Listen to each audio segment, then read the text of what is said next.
कांदा मुळा भाजी अवघी मिठाई माझी असे म्हणणारे आपले श्री संत सावतामाळी महाराज आज त्यांची पुण्यतिथी होती आणि त्यानिमित्तच आहे ना मंदिरात कार्यक्रम होता. मग काय आम्हीही गेलो होतो. मस्तपैकी असं विठ्ठल रुक्माईचं दर्शन घेतलं, सर्व संतांच्या पाया पडलो आणि आहे ना छान असे तिथं फोटो वगैरे काढले.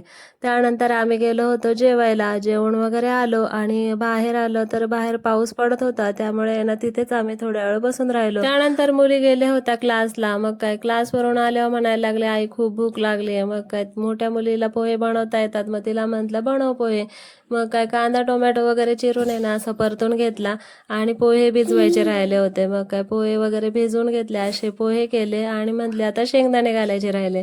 मग म्हटलं नको टेन्शन घेऊ, मी तुला आहे ना असे झटपट तळून देते. मग काय चमच्यात तेल घेऊन आहे ना असे मस्त शेंगदाणे तळून घेतले आणि आहे ना पोह्यांमध्ये टाकले आणि असे मस्त परतून घेतले.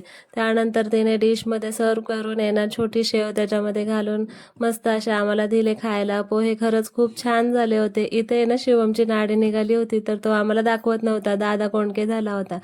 चला तर आजचा ब्लॉग तुम्हाला कसा वाटला कमेंटमध्ये नक्की सांगा. भेटूया.